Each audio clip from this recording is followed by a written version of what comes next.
All right, everyone, welcome to another episode of the Toon podcast. I am joined by Keegan down in Victoria, mate. How are you doing after that long, arduous run you had this morning? I've been better, mate. Not great. Legs aren't feeling too good, so it's good to just sit down and relax for a little bit. Stop sweating is probably the main thing. It was very humid, unseasonably humid here in Victoria this morning. So, no, it's good to be here, mate. It is, and this is a very rare occasion where we get to record an episode during the day. Normally, it's late in the evening, kind of when we get to do it for our work commitments, everything. But today is a public holiday, so we are able to get this out nice and early. First of all, I just want to apologise for the lack of review of the Villa game. There was just a few things that caught up with us all. We never got around to doing it. Exactly. What Villa game? Scrap that from the memory on that one. But today we're going to be talking about the Ipswich game this weekend. Huge game coming up at St James's Park. A traditional 3 o'clock Saturday afternoon kickoff, which is midnight for us, which seems to be a bit of a luxury lately because all the games have been at stupid o'clock in the morning. So no sleep before that one. So we'll be straight up to watch it. Game is at St James's Park. Newcastle off the back of a heavy defeat against Villa, 4-1 at Villa Park. How do you see this game panning out, Keegan? And is this a potential banana skin again? I think every game, these last few games are banana skins because every game matters. And we have got a bit of a luxury, I guess, that Chelsea do play the early game against Everton. So that may be in the forefront of mind if a positive result happens for us. Even a draw would be really, really good. But I think the main thing we need to worry about at the moment is just us and winning and trying to win every game we can because we know these Champions League sort of run-in is tough. I think we've probably got the hardest run-in of all the teams vying for these Champions League spots. So we've got to make every game a winner, hopefully. We've got week breaks in between now, so we can fully focus, prepare. We'll get to Eddie Howe. He's back on the track as well, which is huge. So, we can't take anything for granted, and we've probably said this a few times this year already. One of the times it was true, but we've got to treat all these games like cup finals because we need to win every single one of them, I reckon. Yeah, couldn't agree more with that one. And you touched on it just before about Eddie getting back. Now, JT, Mad Dog, done a fantastic job in Eddie's absence. And the 4-1 demolition of Man United, the 5-0 pumping of Palace. And unfortunately, he succumbed to Villa, which, to be honest, not really a major thing because generally we do tend to go to Villa Park and come away with the Big L. And they normally come away with a Big L when they visit us. So we batter them, they batter us. It's kind of how the season goes with us two teams right now. But how big of a return is this for Eddie? And are you actually concerned he's actually coming back a little bit early, given the seriousness of the condition he had, being pneumonia? No, I'm not, because he's not an idiot, and I'm sure him and the club would all put his health first. So if he thinks he's well enough to take his part and sit back in the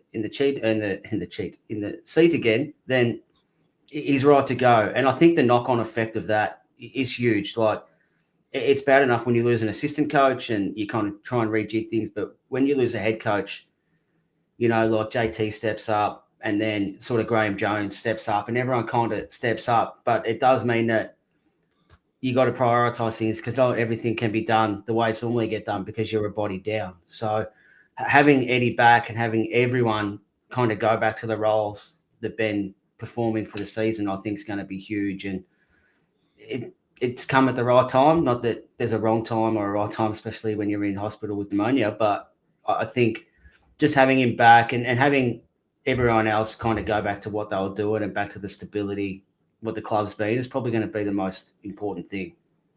Yeah, absolutely. And I reckon just his presence alone on the training pitch is just going to boost everyone's morale a little bit again after that Villa loss.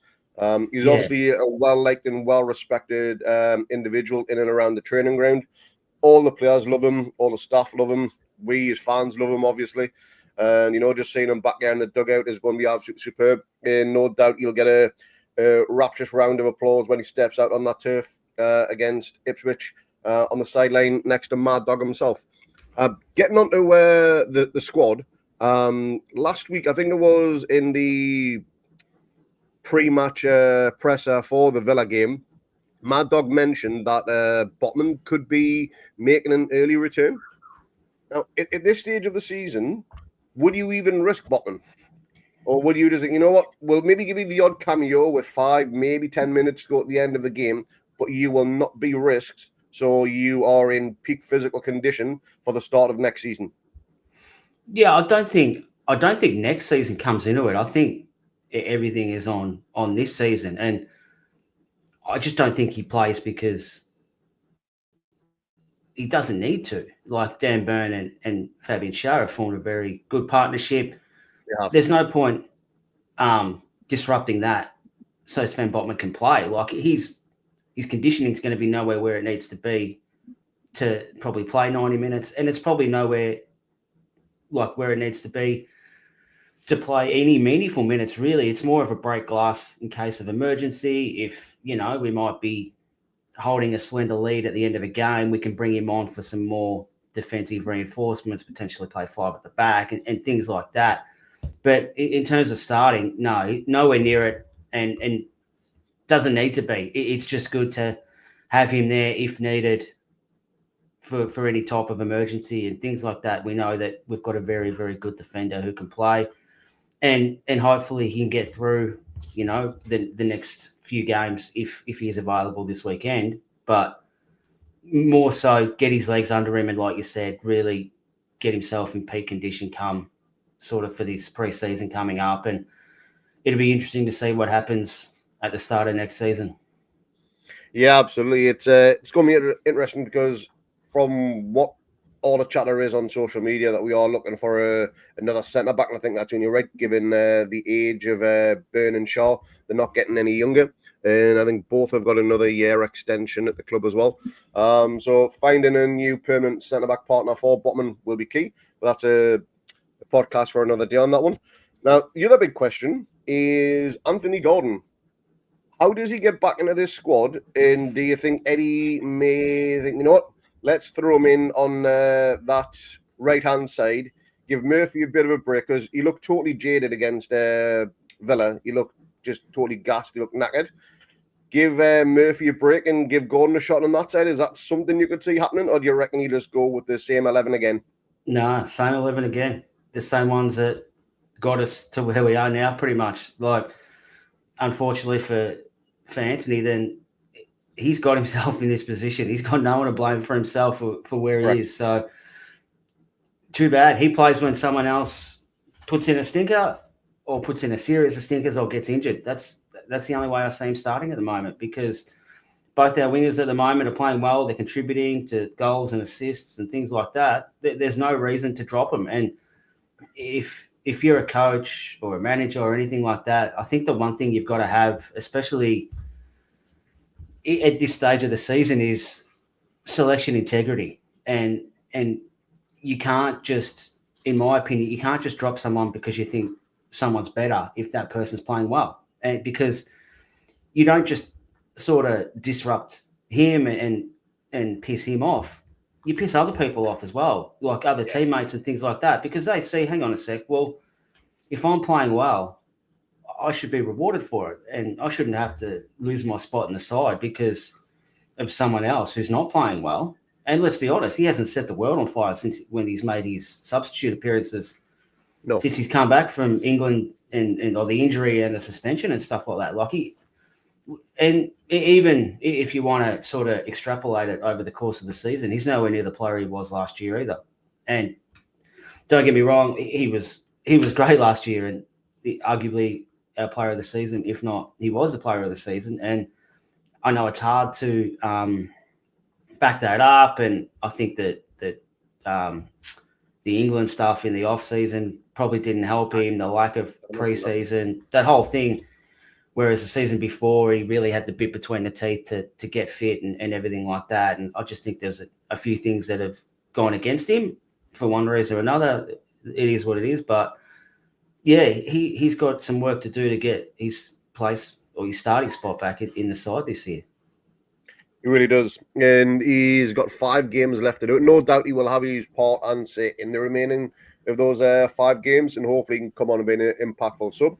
And if hopefully an uneventful event that Murphy or Barnes do drop a bollock or pick up a niggling injury or anything like that, then we know we've got a ready-made replacement to come in and perform as good as we know he can do. I don't think you're absolutely right. This season, he hasn't been anywhere near on par as he was on the previous.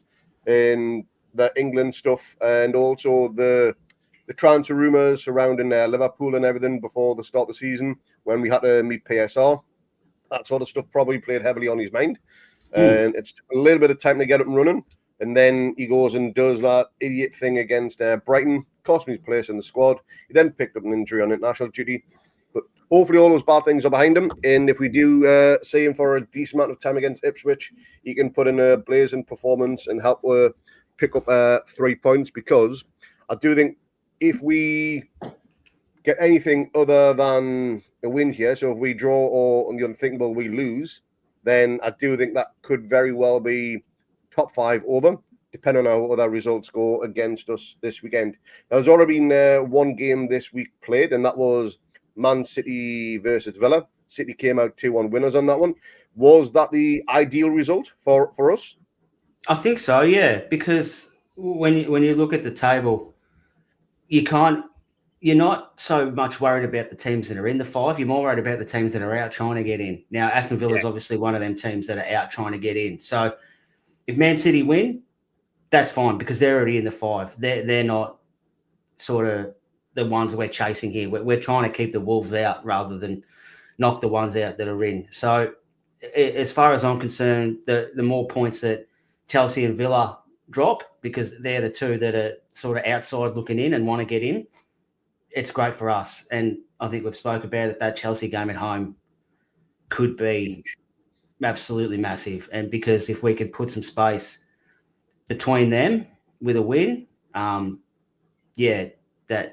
just about could do it. And I know we have got like Brighton, Arsenal and Chelsea, Brighton and Arsenal away as well, which are both tough games. So if we can win this weekend, try and get something at Brighton and put Chelsea away, that could do it. Especially like we win on the weekend, and that gives us a 5-point gap to Villa, which is really, really big with 4 games remaining. Yeah, it's massive. It reminds me of obviously, and this was 2 years ago, pretty much just the other day, when we had that game against Spurs.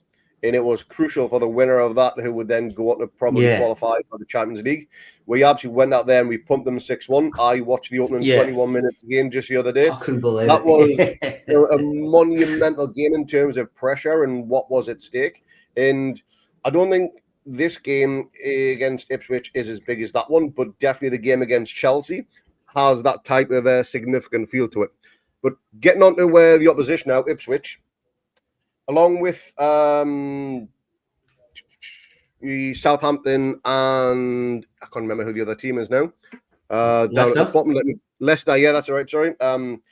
All 3 teams came up from the Championship, and providing Ipswich can get the win at St James's Park, it looks as though they're going to be going back down to the Championship with the other 2 aforementioned teams as well. Ipswich have conceded 71 goals this season, only worsened by Leicester and Southampton themselves. Is the Premier League becoming a close shop in terms of clubs getting promoted, then just going straight back down? I think recent history suggests, it is. Now, I'm not sure. I don't really take that much interest in the Championship, so I'm not sure what their finances are, what their managers are like, the type of stuff they play. You hear commentary and things like that Southampton were promoted this season based on some real possession-based football, playing out from the back and stuff like that. And that didn't go too well for them in the Premier League. And it's kind of adapt or die, really, isn't it? Like, and fair play, they were staunch and stuck to the way they played, but it was clearly to their detriment. And they've paid the ultimate price now. So it'd be pretty interesting. I think Burnley and Leeds have already been automatically promoted. So yeah, it'd be pretty interesting. But like they both had really, really good seasons. So you see, like it's kind of strange. Like when you look at the table, there's 3 clearly bad teams, but then like like Tottenham and West Ham and Man United and teams like this are in like the bottom 6. Like it's crazy when you think about it. But if it wasn't for these, and it's a really stupid thing to say, if it wasn't for them teams, these guys would be fighting relegation. We've seen it. They've played some absolute dog shit this season. Mm-hmm. And somehow there's 3 worse teams than them, like comfortably too. Like Southampton have 11 points in 33 games. Like it's no good. But I'm not sure what the solution is, Craig. Like I think they do get the parachute payments and all that sort of stuff. And I don't know how to fix it, but you're right. It does seem like you're up. There's not many teams like a Bournemouth or someone like that who've kind of come up and stayed up. Yeah. Doesn't seem that many more. Kicked on too, you know what I mean? Like Bournemouth have gone to another level.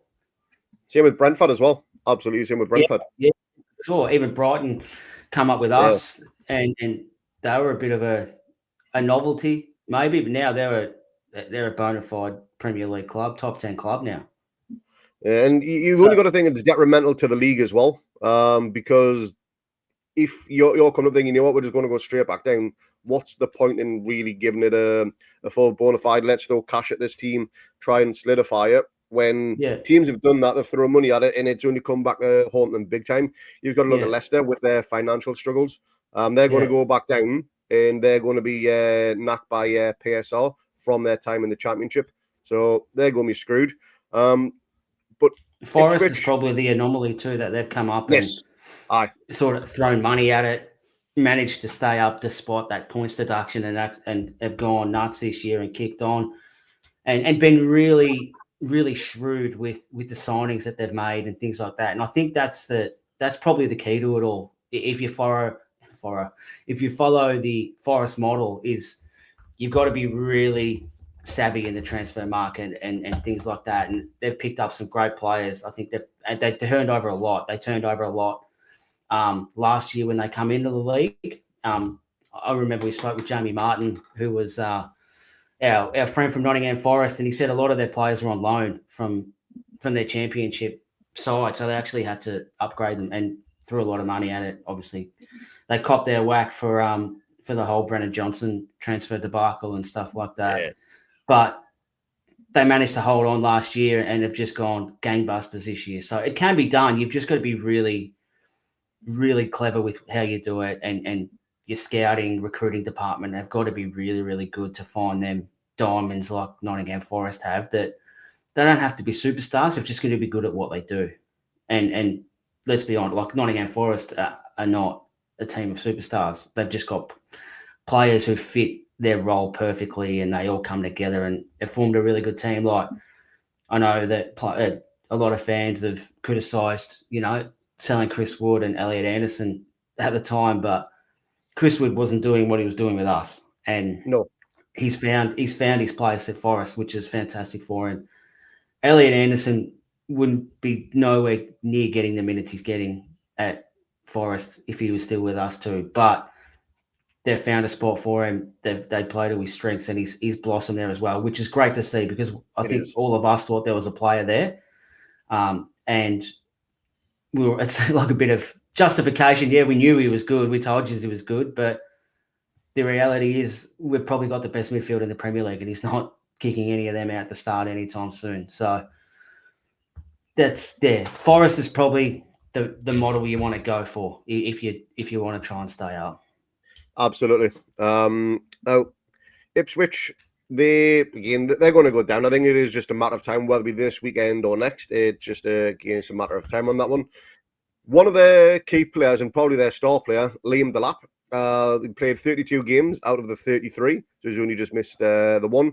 12 goals and 2 assists. Now, when you consider, I think they've only scored 33 goals in the league this season, and he's got 12 of them. That's not a bad turnaround for a player who we were linked with as of late yesterday, I think. To get that type of return in a struggling team isn't too bad at all. And if it is true that he's got a relegation release clause of 30 million quid, you think he's the type of player who Eddie would love to work with and blossom under, just like what Lewis Hall, Joe Linton, and everybody else has as well? I think so. He fits that age bracket too. Yeah. I spoke in our group chat this week. I think it was with you, Craig, about you're throwing some names out with potential transfer options with Cunha and Mbeumo and guys like this. And I was saying it's going to be really interesting in the off-season to see which way we kind of pivot with our transfers, because traditionally we've been a sort of buy young and buy before their peak and buy them a bit cheaper, and then sort of back Eddie and the coaching staff in to develop them into really good players. We've done that with, nearly everyone in the squad. We've done that with now. Cunha not Delap, Cunha and Mbeumo are sort of 25, 26, which is probably a little bit older than how we normally buy and the model that we've kind of gone down. But Delap at 22 for 30 million is right in their wheelhouse of what they've done in the past. Like, it is absolutely recruiting 101. It's Paul Mitchell. It's looking for these young gems we can develop and things like that. I don't think we'll probably get a clear idea until the end of the season as to where we finish. And I think that selling point, we're going to be in Europe no matter what, which is great. I don't think you need to sell the squad player to Delap. I think the message is, mate, we're going to need you a lot. And you're not a squad player, given we could potentially be playing, 50, 55 games next season. It could be probably like if we make Europe, I mean, Champions League, I'm not sure what I took no interest in the format this year because it was so shit. But, in our last game, it was at least 6 games in the Champions League. So 38, there's 44. Like preseason games, cup games, all that sort of stuff. We're going to play a lot of games and we're going to need good depth. And I think our depth is okay at the moment, but to get to where we need to get to, it needs to be better than okay.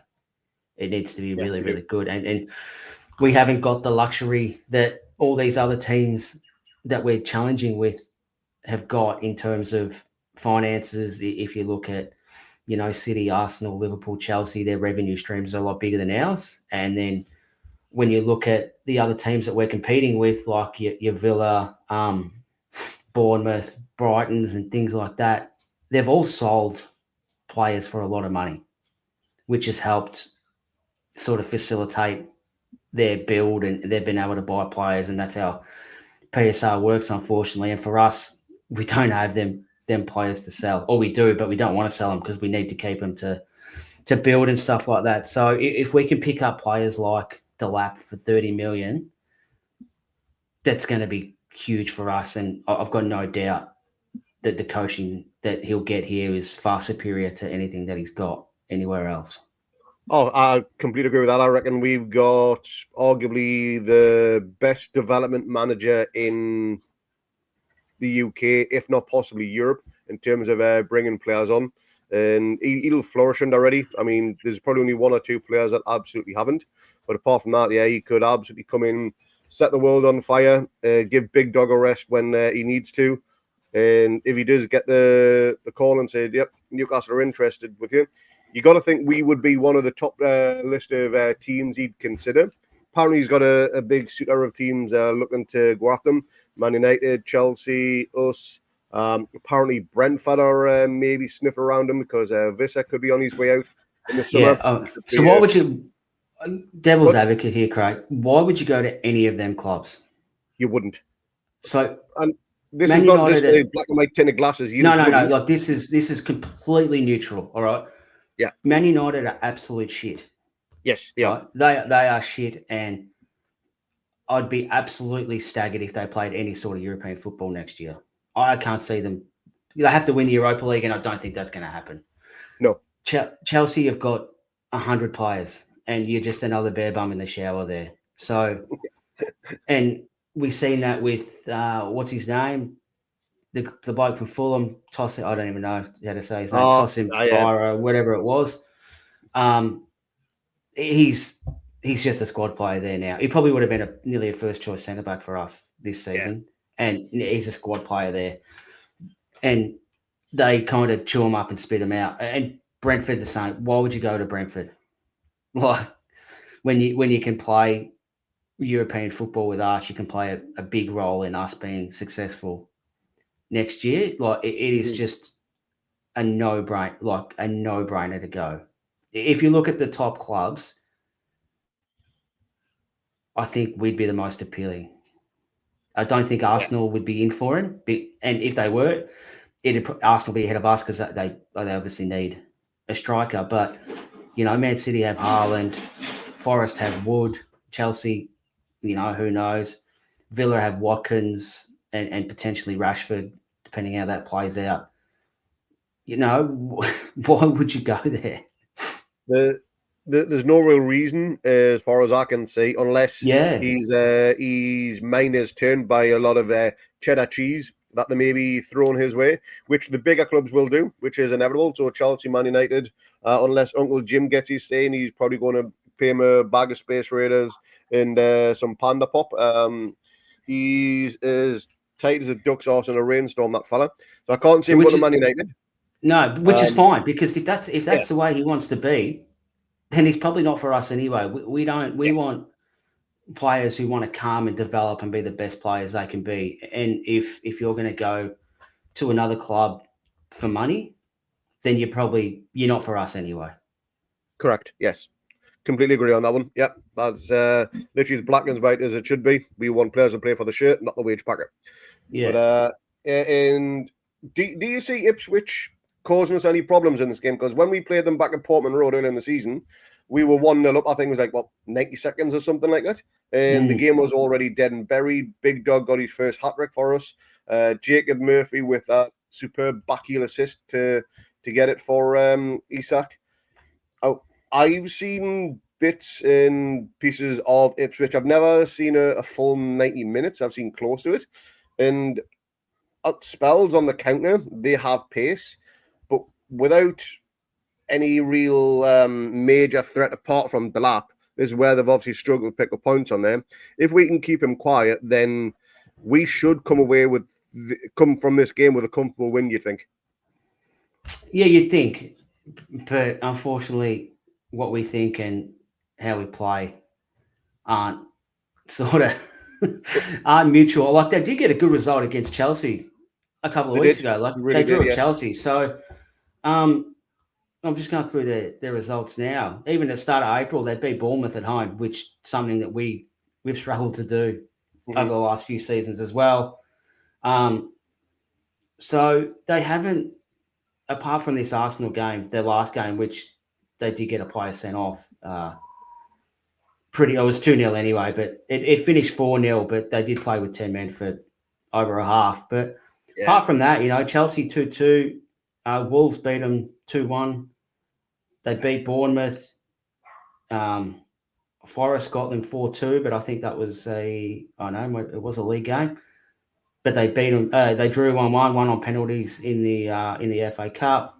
Man United, the typical sort of Man United game, come back from the dead and won 3-2. So they've kind of, Aston Villa 1-1 at Villa. So they have got some decent results, especially in the last couple of months. So they're not that far away, and I don't think they're as bad as what Southampton and Leicester were. I know we kind of battered Leicester and didn't really get out of first gear, but who knows? They're fighting for their lives. I know it's highly unlikely that they'll stay up, but they've still got that mathematical chance to stay up. So I think it is a danger game because, they've got nothing to lose, and that's probably the most dangerous thing about it.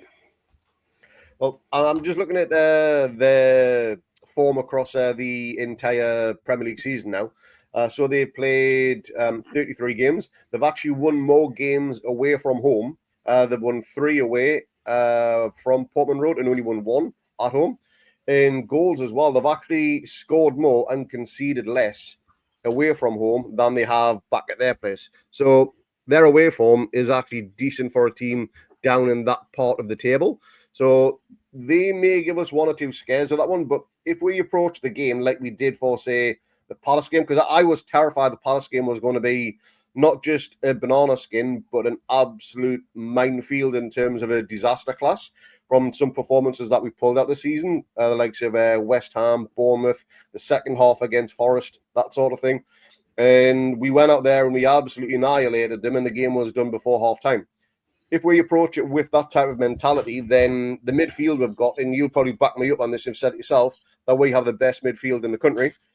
Yeah. We should go out there and we, fingers crossed, can hopefully have the game sewn up within 60, 70 minutes, and then we can rest 1 or 2, give them fresh legs for the Brighton game the following week. Yeah, I did see something during the week on Twitter, someone questioning Isaac's fitness and does he have the legs to play 90 minutes and things like that. And it kind of was really strange. Like, we're actually trying to protect him. That's why we take him off when we do. Like, we need to look after him because the alternatives aren't very good, with all due respect to Will Asula. And Callum Wilson hasn't fired a shot all season. He's been absolutely deplorable. And I agree with some that it's nearly to the point where we're better off bringing Asula on rather than Callum Wilson. So, yeah, we do. And ideally, we'd love to put this game to bed early and kind of, use this time to freshen guys up still and get some minutes into some other people and maybe get some looks and stuff like that. But you can't go in with that attitude. You've just got to come and try your best to score as early as you can and put them on the back foot and all that sort of stuff too. But I was just looking as well. Everton are in 13th place and they've scored 1 more goal than Ipswich this season. So they do score. And if you look at their results, there's not many games where they haven't scored. So that's something we need to do. And I think going off their form that we are going to need more than 1 goal to win. So, at St James's Park, I'm never comfortable with a 1-0 lead anyway. Just in PTSD from previous seasons and stuff. But to be honest, I can't remember the last time we won 1-0. It's either we go out there and blow the opposition or they blow us away. So 1-0, never comfortable with, regardless of how well we may be defending. It's just Newcastle United, and we don't do things the easy way. But I'm going to get your prediction for this game, and I'm going to give you mine first. I reckon we will go. Going to go for my tried and trusted prediction for the season. That is a 3-1 home win. That's what I was thinking too. I was just looking. So I think their last 13 games, they've failed to score on 2 occasions, and one of them was the last game against Chelsea.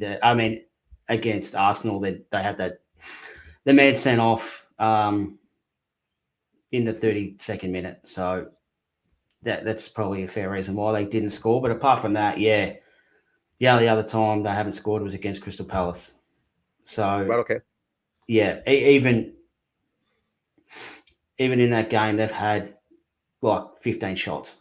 So it's not like they've sat back. They've actually had more shots, I think, than Crystal Palace. So they do have looks. So we've got to be on our guard and we've got to make sure that we can score down the other end. But I'm with you. I think 3-1. I think given their record and stuff, I think they will score at some stage, but hopefully we've got enough that we put more past them than they put past us. Yeah. So fingers crossed we get the win. We continue to maintain our position in the top 5, and fingers crossed results go our way. It would be very nice if Everton can get something down at Stamford Bridge in the early kickoff. That would give us maybe a little bit more of an incentive to go out there and get the big W. But it's in our hands, and that is the important thing right now. Massive game at St James's Park against Ipswich. Hopefully we can get the 3 points. We continue our decent form at home, and we continue on that path. And Champions League will be coming back to St James's Park next season. I'll catch you on the next one, Keegan. Thanks very much for joining in. I'll let you go and enjoy the rest of your Anzac Day, and we will catch everybody else on the review of this Ipswich game. Thanks very much, mate. I'll see you on the next one. See you, everyone.